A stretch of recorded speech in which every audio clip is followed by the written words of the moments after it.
네, 안녕하십니까. 자, 오늘 이 시간에는 요한복음 2장 13절부터 22절까지 말씀을 한번 생각해 보겠습니다.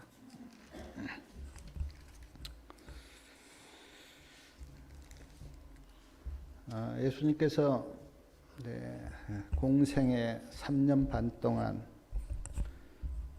두 번 성전을 정결케 하셨습니다. 요한복음 2장에 한 번 성전을 정결케 하셨고, 마태복음 21장에 보면 공생의 말기에 또 한 번 성전을 정결케 하셨습니다. 하나님께서 모세에게 그 성소를 지으라 그렇게 말씀하실 때 출애굽기 25장 8절에 보면 내가 그들 중에 거할 성소 그렇게 말씀하셨어요. 그래서 이 땅에 이렇게 성막 즉 성소가 세워지게 되어 있는데, 근데 그 성소는 하나님의 임재가 거하는 곳 그렇게 볼 수가 있습니다. 특별히 그 지성소를 이렇게 말씀하실 때 지성소 안에 속죄소가 있는데 그 속죄소를 말씀하시면서 내가 거기서 너와 만나겠다 그렇게 말씀하셨습니다. 성소 즉 성전을 이렇게 살펴보면 에덴 동산 안에 그 죄를 짓기 전에는 에덴 동산 안에 하나님을 만나는 성소가 있었다 그렇게 볼 수가 있습니다. 근데 그 죄를 지은 이후에는 아담과 하와가 그 선악과를 따먹고 죄를 지은 이후에는 에덴 동산에서 나왔잖아요. 에덴 동산에 들어가지 못했습니다. 밖에서 살았는데 그때 그 창세기 3장 24절에 보니까 에덴 동산 동편에 두루 도는 화영검이 있었다 그랬는데 이 두루 도는 화영검이 하나님의 그 영광의 광채를 이제 표상하거든요. 그래서 에덴 동산 동편에 하나님을 만나는 성소가 있었다 그렇게 볼 수가 있습니다. 이스라엘 백성들이 출애굽을 하여 시내산에 도착했을 때 하나님께서 모세를 불러 성막을 지으라 그렇게 말씀하셨고, 모세가 하나님께서 지시하신 그대로 성막을 지었는데 성막은 뜰이 있고 성소가 있고 지성소가 있습니다. 세 구분으로 되어 있어요. 그런데 그 이 성막 안에 하나님이 구원을 베푸시는 구속의 청사진이 이 성막 안에 다 있었고요. 그리고 어떻게 죄인이 하나님을 믿고 구원을 받는가 그 의미도 그 뜰과 성소와 지성소 안에 있는 기구들의 의미를 잘 우리가 음미해 보면 거기에 칭의가 있고 성화가 있고 또 온전함이 거기에 있습니다. 그래서 하나님께서 어떤 그 성막을 통해서 우리에게 어떻게 구원이 이루어지는가를 하나님께서 설명하셨어요. 물론 이스라엘 백성들이 그 의미를 다 알지는 못했습니다. 참고로 하나님께 말씀드리면 이스라엘 백성들이 광야 40년을 이렇게 걸으면서 밤에는 불기둥이 보호하였고 낮에는 구름기둥이 이스라엘 백성들을 지켜줬는데 이 구름기둥과 불기둥이 어디에 떠올랐는지 아십니까? 지성소 위에 떠올랐어요. 지성소 위에 구름기둥도 불기둥도 지성소 위에 있었기 때문에 거기가 하나님의 임재가 있는 곳이다 그렇게 우리가 볼 수가 있습니다. 이스라엘 백성들이 가나안 땅에 들어가 이제 사사 시대를 지내고 왕정 시대가 되었는데, 우리가 알다시피 다윗이 이제 그 성전을 지으려고 했는데 하나님께서 허락지 않았습니다. 성경에는 너는 전쟁을 너무 많이 해서 피를 많이 흘렸기 때문에 하나님께서 허락지 않았어요. 그리고 다윗의 아들 솔로몬이 BC 959년에 예루살렘의 성전을 이제 완공했습니다. 물론 재료는 다 다윗이 준비를 했죠. 그러나 솔로몬이 성전을 지어서 우리는 그 성전을 솔로몬 성전이다 그렇게 부릅니다. 솔로몬 성전이 역사를 우리가 연구해 보면 바벨론 침략으로 무너졌습니다. 바벨론 70년 포로 생활이 끝나고 고레스 칙령에 의해서 이스라엘 백성들이 3차에 걸쳐서 바벨론에서 돌아오는데, 이때 이제 스룹바벨, 총독 스룹바벨을 또 느헤미야, 또 스가랴 선지자와 학개 선지자가 이렇게 힘을 합쳐서 무너진 성전을 다시 세웠죠. 그 성전을 우리는 스룹바벨 성전이다 그렇게 부릅니다. 그리고 헤롯 왕 때에 헤롯 왕이 이스라엘 백성들의 마음을 사려고 46년 동안 스룹바벨 성전이 좀 초라했나 봐요. 그러니까 이스라엘 백성들의 마음을 사려고 46년 동안 성전을 아주 증축을 했어요. 그래서 우리는 그 성전을 헤롯 성전이다 그렇게 부르고, 오늘 지금 예수님이 오셨을 때의 성전은 헤롯 성전입니다. 그리고 지금 요한복음 2장에 나와 있는 그 배경도 헤롯 성전의 배경이에요. 근데 그 헤롯 성전이 AD 70년 로마 장군 티투스에 의해서 그 헤롯 성전이 이제 무너졌고요. 지금 이스라엘, 제가 가보지는 않았지만 이스라엘 가면 이제 통곡의 벽 하나만 남았습니다. 다 무너지고. 그래서 이스라엘 백성들이 그 통곡의 벽 앞에서 막 기도하고 또 성경을 외우면서 하나님 우리를 다시 이렇게 세워달라고 하는 그런 그 기도를 우리가 드리는 어떤 그런 모습을 볼 수가 있는데, 지금 이제 실제적으로 이스라엘 성전은 없죠. 통곡의 벽 하나만 남아있고, 제가 그 어느 책에 보니까 이스라엘 백성들이 다시 성전을 건축하기 위해서 지금 뭐 다 이렇게 계획을 세우고 있다 그래요. 왜냐하면 이제 그 예루살렘 자체가 너무 그 뭐 아랍이나 또 이슬람 이렇게 민감한 지역이어서 막 사람들이 말리는데, 유대인들은 어떻게든 우리가 성전을 다시 세우겠다 그렇게 해서 지금 이렇게 미국과 소련과 다 이렇게 의논하고 있다고 하는 제가 이야기를 들은 적이 있습니다. 통상적으로 우리가 성전을 뭐 솔로몬 성전, 스룹바벨 성전, 헤롯 성전 그렇게 부르는데, 저는 개인적으로 어떤 사람 이름을 따서 부르는 것보다는 예루살렘 성전 그렇게 불러야 합당하다, 저는 그렇게 생각합니다. 자, 예루살렘 성전을 요한복음 2장 16절에 보면 아까도 읽었는데, 예수님께서 내 아버지의 집 그렇게 불렀습니다. 내 아버지의 집. 또 다른 누가복음에도 또 한 말씀이 있는데, 예수님이 이 성전을 아버지의 집 그렇게 불렀어요. 근데 아버지의 집인 이 예루살렘 성전이 2장 16절 끝에 보니까 장사하는 집이 되었다 그랬습니다. 거룩하고 경건해야 할 하나님 아버지의 집이 장사하는 집이 되었어요. 사랑하는 여러분, 왜 성전이 장사하는 집이 되었습니까? 우리가 보겠지만 돈에 대한 탐욕 때문에 그렇습니다. 돈에 대한 탐욕 때문에 하나님의 집인 성전이 장사하는 집이 되었어요.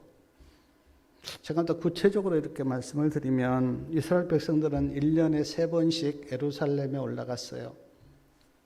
예루살렘에 올라가서 속죄 제물을 드렸습니다. 근데 멀리서 온 사람들은요, 속죄 제물을 가져올 수가 없었어요. 예를 들어서 우리가 지금 여기에 성전이 있다고 예를 들어서 한다면 김천에나 가까운 데서 사는 사람들은 동물, 내가 소가 됐든 양이 됐든 속죄 제물을 들 수 있는 그런 동물을 가지고 올 수가 있죠. 근데 서울에서나 부산에서 온 사람들은 어떻게 가져오겠어요?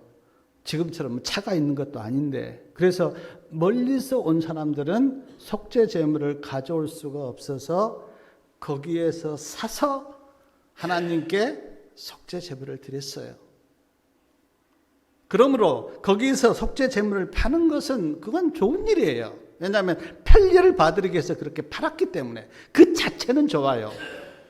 근데 속죄 제물을 팔 때 엄청난 폭리를 취한 겁니다. 그러니까 멀리서 이스라엘 백성들이 지금 절기를 지키러 왔기 때문에 그 속죄 제물을 파는 사람들이 그걸 다 알고 있어요. 그래서 비싸도 제물을 사서 드릴 거다고 하는 생각을 알기 때문에 아주 비싸게 속죄 제물을 판 겁니다. 근데 예수님이 이제 거기에 가셨어요. 그리고 백성들이 속죄 제물을 사는데 백성들의 모습을 보니까 속죄 제물이 너무 폭리를 취해서 비싸게 파니까 그것 때문에 백성들이 고민하고 힘들어하고 좀 싸게 좀 달라고 하는 그런 흥정하는 그런 것들을 예수님이 다 지켜본 게 옆에서. 그리고 그 제사장들과 짜고 그 폭리를 취한 그 장사꾼들의 모습을 보면서 예수님의 마음이 한번 상상을 해보면 어떻겠습니까? 아버지의 집인데 거기서 폭리를 취해서 돈을 벌고 있는 제사장과 그 장사꾼들의 모습을 예수님이 가까이서 보면서 그 예수님의 마음이 얼마나 아프셨겠어요. 또한 출애굽기 30장에 보면 이스라엘 백성 중에 20세 된 이상 남자, 여자는 포함 안 됩니다. 20세 이상 된 남자는 1년에 한 번씩 속전으로 반세계를 하나님께 드려야 했어요. 그게 하나님의 말씀입니다. 이게 생명의 속전이라 그래서 이스라엘 20세 이상 된 남자는 1년에 한 번씩 반세계를 드렸는데 이때 그래서 이 돈으로 이제 성전을 관리하고 다 운영하는 데 썼어요. 근데 이때 그 세겔만 화폐로 쓰는 게 아니고 우리가 성경에서 보는 데나리온, 아사리온, 드라크마, 달란트, 렙돈 이런 것도 화폐들이 이제 다 같이 쓰고 있었어요. 그래서 이제 그런 돈을 쓴 사람들은 성전에 와서 세겔로 돈을 바꾸어서 하나님께 드려야만 했는데 이 돈을 바꿔줄 때도 엄청난 폭리를 취한 겁니다. 그러니까 안 드릴 수도 없고 비싸도 폭리를 취해도 어쩔 수 없이 바꿔서 하나님께 드려야만 했는데 이 모습을 예수님께서 옆에서 지켜보신 거예요. 근데 사람들이 다 알고 있었죠. 잘못돼 가고 있다라고 하는 것을 아는데 제사장들과 딱 짜고 일을 했기 때문에 아무도 말을 못한 거예요. 그래서 예수님께서 아버지의 집이 장사하는 집이 된 것을 이제 아시고 어떻게 하셨는지 아까 우리가 읽었는데 다시 한번 요한복음 2장 15절하고 16절 말씀을 14절부터 16절까지 같이 한번 읽겠습니다. 성전 안에서 소와 양과 비둘기 파는 사람들과 돈 바꾸는 사람들의 앉은 것을 보시고 노끈으로 채찍을 만드사 양이나 소를 다 성전에서 내어 쫓으시고 돈 바꾸는 사람들의 돈을 쏟으시며 상을 엎으시고 비둘기 파는 사람들에게 이르시되 이것을 여기서 가져가라. 내 아버지의 집으로 장사하는 집을 만들지 말라. 예수님께서 노끈으로 채찍을 만들었어요. 그리고 그 채찍으로 소나 양을 다 거기서 내어 쫓아내셨습니다. 그리고 돈을 바꿔주는 사람들의 상을 예수님이 엎으셨어요. 그리고 말씀하시기를 여기서 이것을 가져가라. 아버지의 집으로 장사하는 집을 만들지 말라. 제가 성경에 보니까 예수님의 이런 모습이 다른 데는 없어요. 성전을 정결케 하실 때 딱 2번 나오는데 참 예수님의 마음이 참 찢어질 정도로 아파서 표현하는 예수님의 의분이죠.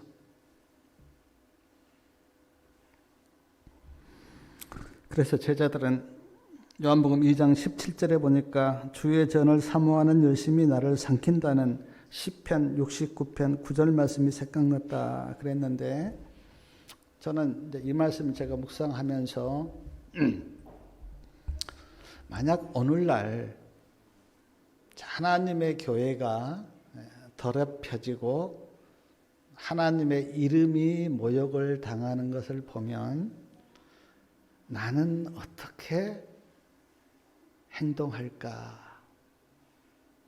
우리 성도님들은 어떻게 행동하시겠습니까? 하나님의 교회가 경건할 하나님의 교회가 더럽혀졌어요. 그리고 하나님의 이름이 모욕을 당한 것을 본다면 우리는 어떻게 행동할까? 만약 그런 모습을 보면서도 아무렇지도 않다. 어떻게 생각하십니까? 하나님을 사랑하고 하나님의 교회를 사랑하고 믿음으로 살려고 하는 성도라면 가만히 있지는 못할 것 아니겠습니까?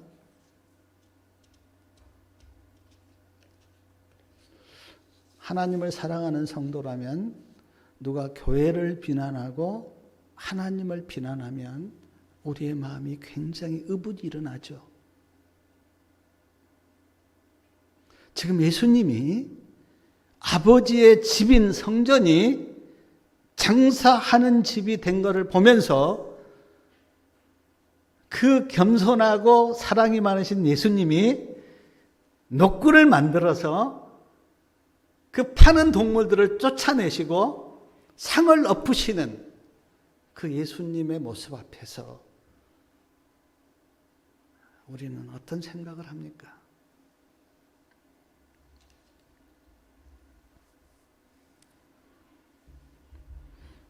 시대소망 158페이지 보니까 이때 그 예수님의 신성이 번쩍였다 그런 말씀이 나와요.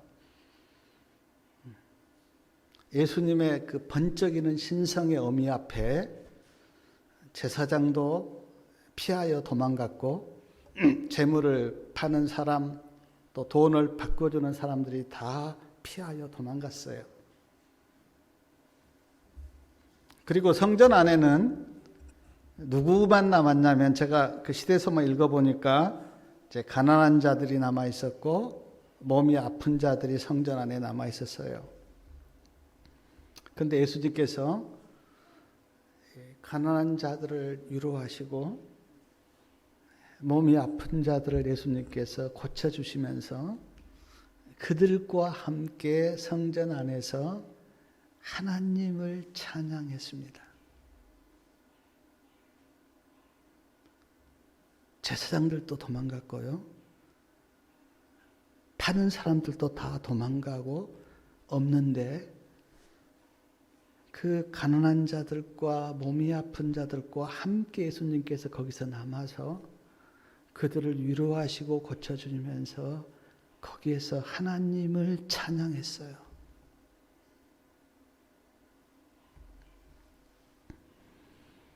정전에서 쫓겨간 제사장들과 그 장사하는 사람들이 도망가서 이제 뭐 시간은 모르겠어요. 얼마 동안 있었는지 모르겠는데 이제 한참 아마 있었겠죠. 그리고 생각을 해보니까 도망온 것이 억울한 거예요. 그래서 그들이 에르신에 보니까 어떤 증오심을 품고 성전으로 다시 돌아와서 요한복음 2장 18절 말씀을 했어요. 이에 유대인들이 대답하여 예수께 말하기를 내가 이런 일을 행하니 무슨 표적을 우리에게 보이겠느냐?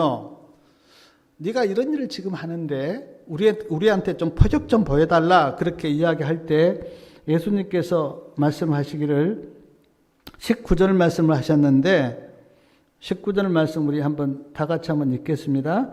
예수께서 대답하여 가라사대 너희가 이 성전을 헐라 내가 사흘 동안에 일으키리라. 예수님이 표적 보여달라고 하니까 너희가 이 성전을 헐라 내가 사흘 동안에 일으키리라 그렇게 이제 말씀하셨는데 유대인들이 뭐라고 대답하냐면 이 성전은 46년 동안 지었건을 내가 3일 동안에 일으키겠느냐 하더라. 21절이요. 그러나 예수는 성전된 자기 육체를 가리켜 말씀하신 것이라. 지금 유대인들하고 이제 안 맞습니다. 유대인들은 그 성전을 건물로 된 그 성전을 이야기했고 예수님은 자기 육체를 가리켜서 너희가 나를 죽이면 이 성전을 헐면 내가 사흘 동안에 다시 이 성전을 일으킬 거다라고 하는 예수님의 십자가의 죽으심과 부활을 지금 말씀하고 있어요. 제가 이 물을 포도주로 만드는 그 말씀 가운데서도 예수님은 십자가와 부활을 말씀하셨고 오늘 이 성전을 정케 하신 이 말씀 가운데서도 예수님은 지금 십자가와 부활을 이렇게 말씀하신 걸 보면 예수님은 끊임없이 예수님이 우리에게 보여줄 진정한 표적이 뭐냐면 십자가와 부활이었어요.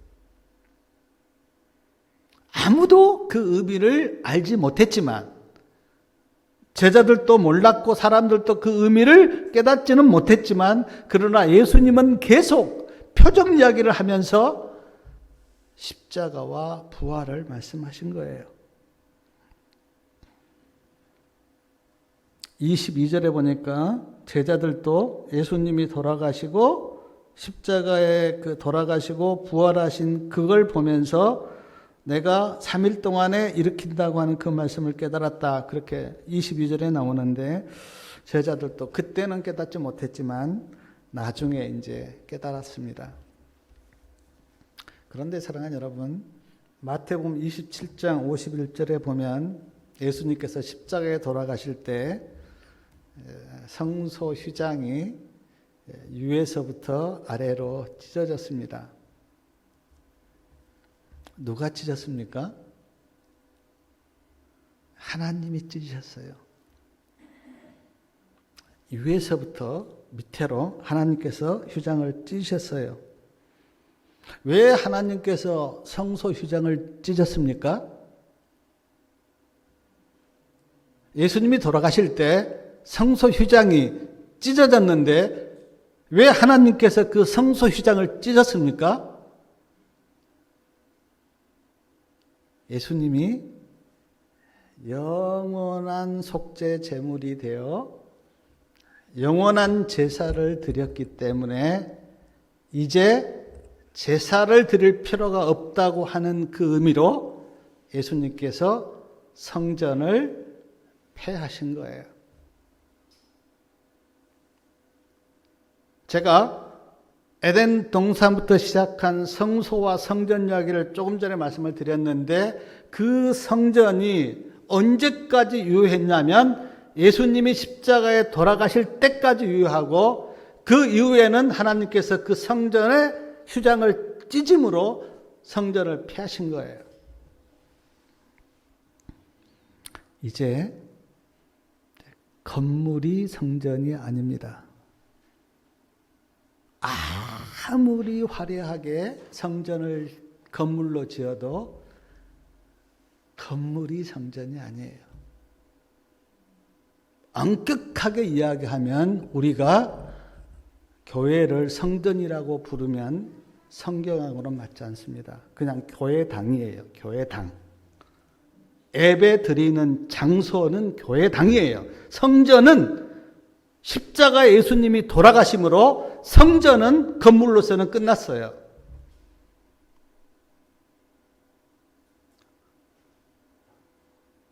그리고 고린도전서 3장 16절에 보면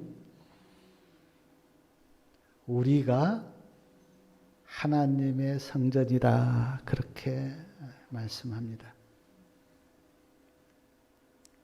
건물이 성전이 아니고 우리가 하나님의 성전이에요. 고린도전서 6장 19절에도 우리 몸이 성령의 전이다 그렇게 말씀하셨어요. 왜 그렇습니까? 구약 시대는 성막이나 성전에 하나님의 임재가 있었어요. 연기가 자욱하고 세키나 영광이 거기에 있었어요. 근데 지금은 예수님께서 건물 안에 계신 게 아니고 저와 우리 성도님들의 마음속에 영으로 계세요. 그래서 우리가 성전이에요. 우리가 성전.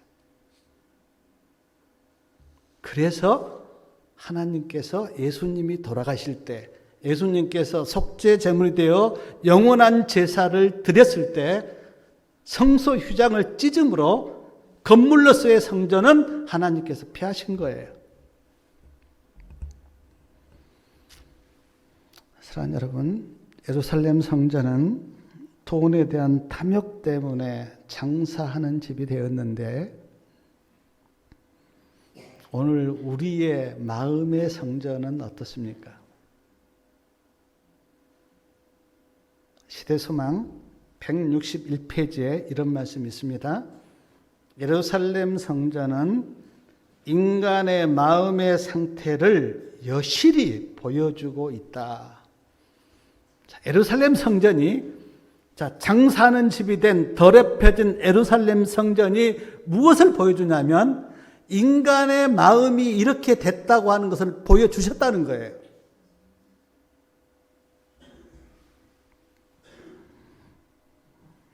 예레미야 17장 9절에는 만물보다 거짓되고 심히 부패한 것이 인간의 마음이다 이렇게 말씀하고 있고 마가복음 7장 21절부터 23절에는 사람 마음에서 악한 생각, 음란, 살인, 간음, 탐욕, 교만 이런 것들이 나온다 그렇게 말씀하고 있는데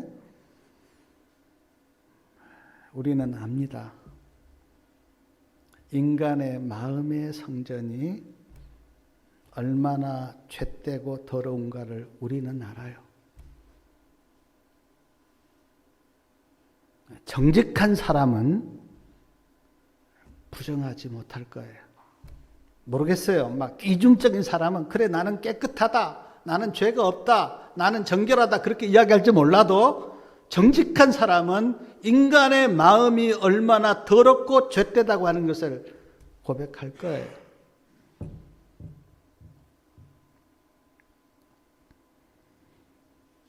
그렇다면 사랑하는 여러분, 죄된 인간의 마음의 성전을 어떻게 해야 합니까? 자, 예루살렘 성전을 예수님께서 거기에 들어가셔서 정결케 하셨는데 인간의 더럽혀진 마음의 성전을 어떻게 해야 돼요?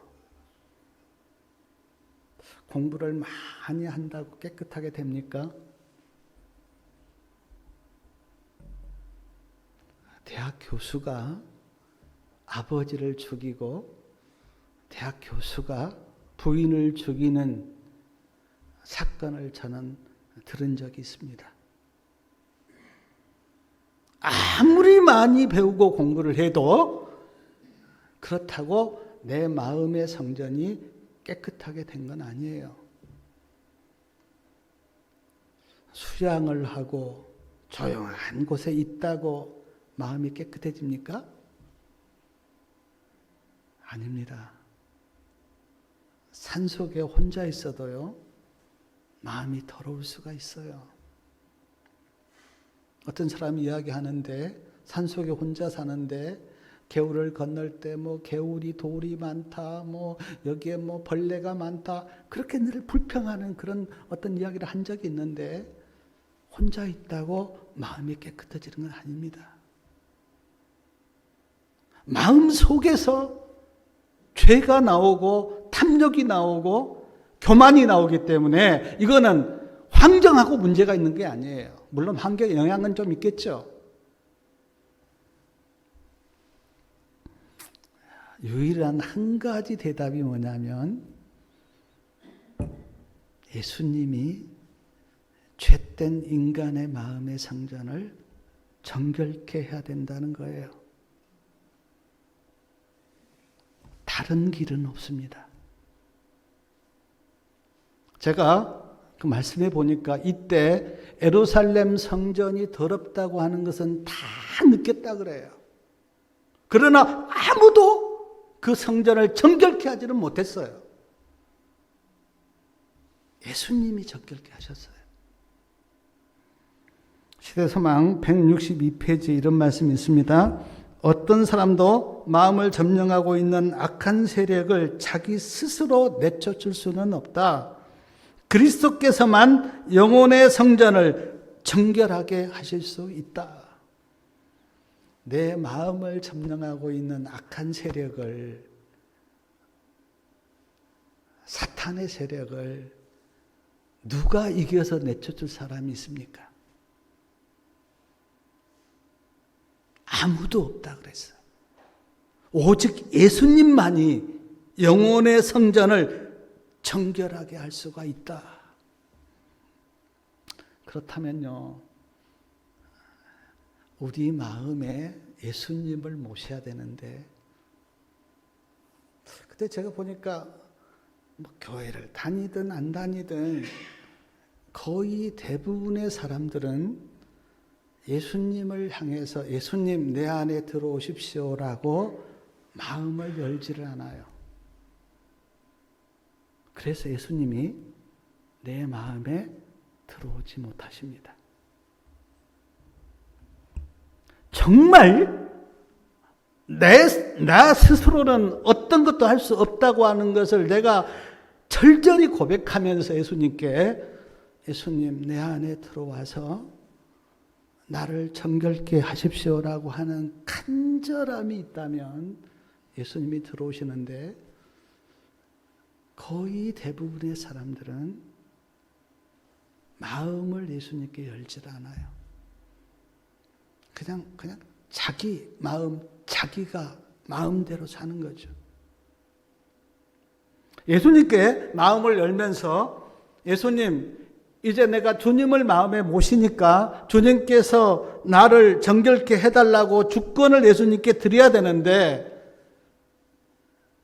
사람들은 그렇게 하지를 않아요. 세상에 있는 사람은 세상에 있으니까 우리가 그냥 내버려 두고 하나님을 믿고 있는 우리가 마음에 예수님을 모시고 그 예수님이 나를 정결케 하시도록 주권을 주님께 드렸는가? 그랬다면 우리가 다 정결하게 됐겠죠. 진짜 그랬다면. 근데 아직까지 우리의 마음의 성전이 정결하게 되지 못한 것은 예수님이 내 안에 들어오셔서 나를 정결하게 하도록 주권을 주님께 드리지 않았다고 하는 거예요.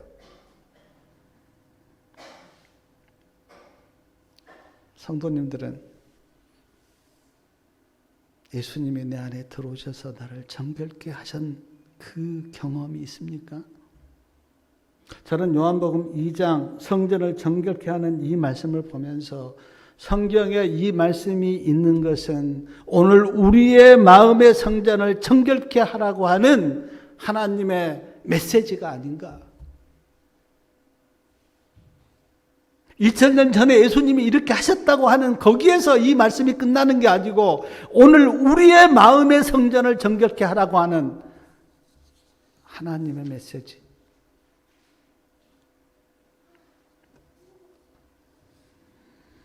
수가성 여인 우리가 잘 알고 있습니다.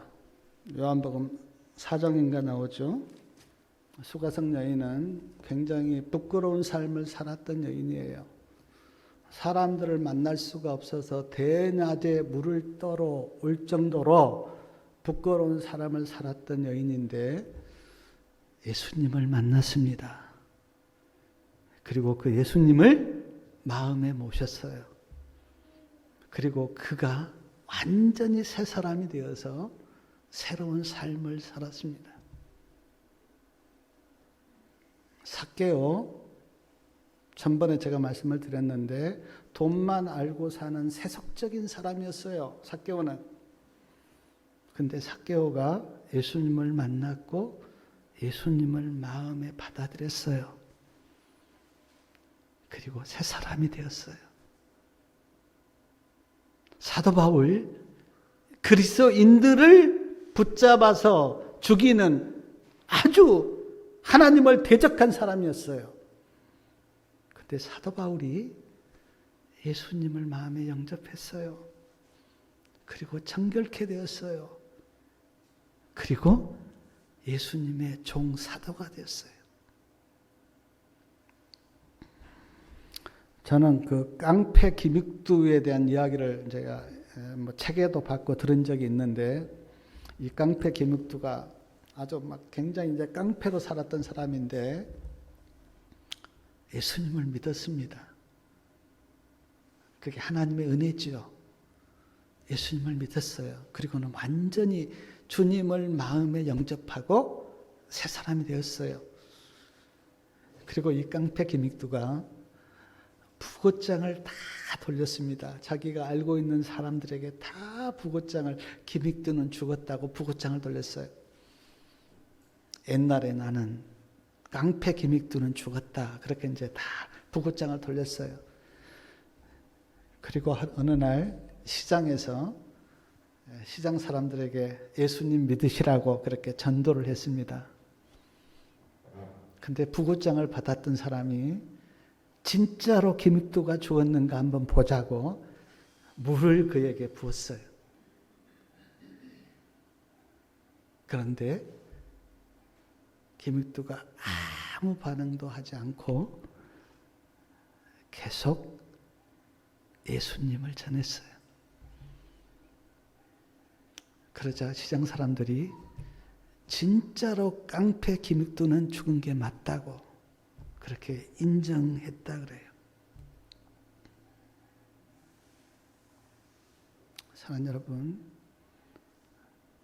왜 수가성 여인이나 삭개오나 사도 바울이나 깡패 김익두는 마음에 예수님을 모시고 정결케 되어 새 사람이 되었는데 왜 우리는 안 됩니까?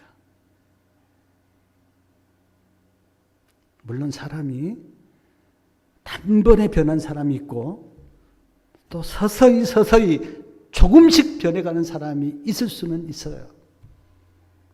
그러나 제가 오늘 성도님들에게 한 가지 묻고 싶은 것은 예수님을 바라보시냐는 거예요.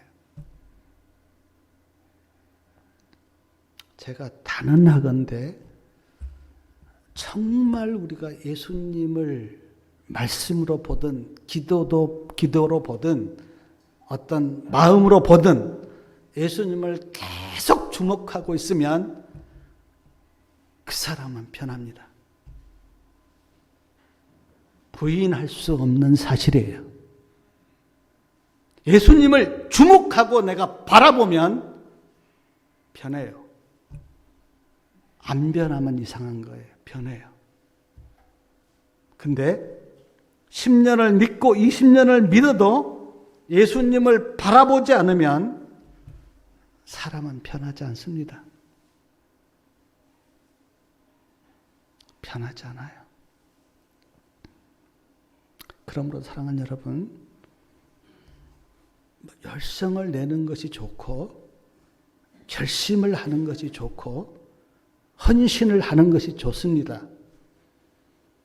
그러나 반드시 하나 해야 될 게 있는데 예수님을 계속 바라보셔야 돼요. 그것이 가장 우선되는 일이에요. 예수님을 바라보지 않고 헌신, 봉사할 수 있어요. 그러나 그 봉사나 헌신이 나를 근본적으로 변화시키는 건 아닙니다. 예수님을 마음에 모시고 그 마음에 계신 그 예수님과 계속 대화를 하면서 그 주님을 바라볼 때 내가 변해요. 히브리서 12장 2절에 보면 믿음의 주요 온전케 하신 예수를 바라보자 그렇게 말씀하셨는데 우리를 온전케 하실 그 예수, 그분을 계속 바라보셔야 돼요. 제가 이렇게 설교를 쓰면서 제 자신을 돌아봤어요. 옛날에 나를 이렇게 내가 생각해 보니까 예수 믿기 전에 내가 굉장히 탐욕적이었고요. 교만했고요. 그리고 쾌락적이었고요. 제가 그랬어요. 마음의 어떤 욕망은 가득 찼고요. 그런 사람이었어요, 제가. 근데 요즘 제가 제 자신을 이렇게 돌아보니까 저의 가장 큰 관심이 뭐냐면 어떻게 예수님을 좀 많이 알까? 어떻게 예수님을 좀 많이 닮을까? 어떻게 예수님을 좀 많이 배울까? 그것이 요즘 저의 관심이에요. 옛날에는 교만하고 탐욕적이고 정욕적이고 쾌락을 좋아하고 그런 사람이었는데 요즘 제 생각 가운데 가장 많이 차지하고 있는 주제가 뭐냐면 어떻게 내가 예수님을 더 좀 많이 알까? 말씀 속에서 어떻게 하나님의 뜻과 마음을 내가 발견할까? 그것이 저의 관심사예요. 저는 부족하지만 옛날에 비교하면 변했습니다. 누가 나를 이렇게 변화시켰는가? 제가 다른 사람이어서가 아니라 한 가지 제가 한 것이 있다면 예수님을 주목하고 예수님을 바라봤다는 거예요. 그것밖에는 없습니다. 그런데 제 생각이 바뀌고 제 마음이 바뀌고 제 생각과 제 마음이 바뀌니까 또 제 삶도 바뀌고 이것이 기독교에서 이야기하는 복음의 능력이고 믿음의 능력 아닙니까?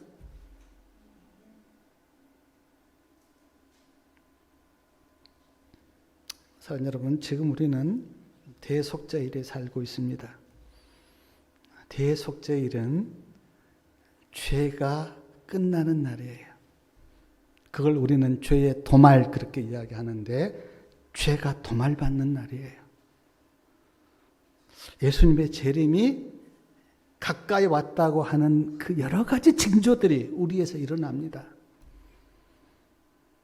그러므로 사랑하는 여러분, 이제는 말씀을 경험하는 삶을 사셔야 돼요. 믿음으로 말미암은 의도 내가 경험을 해야 돼요. 지식이 필요하지만 지식으로 아는 것은 기독교가 아니에요. 그 말씀을 내가 경험해야 돼요. 거듭남도 지식이 아니에요. 생명이 내 안에 들어와서 나를 거듭나게 하는 경험이에요. 회개와 성화도 지금 경험하셔야 돼요. 내가 예수님과 함께 십자가에 못 박혔다는 그 말씀도 지식이 아니고 내가 경험해야 돼요. 기뻐하고 감사라는 말씀도 내가 경험하셔야 돼요. 내가 듣고 알고 있었던 그 말씀이 이제는 내 안에서 경험이 돼야 돼요. 그게 살아있는 믿음이에요. 예수님이 말씀이셨는데 육신이 되어서 이 땅에 오셨다 우리는 그렇게 알고 있는데 말씀이 육신이 되는 경험을 오늘 우리도 하셔야 돼요. 그러면 신앙이 달라져요.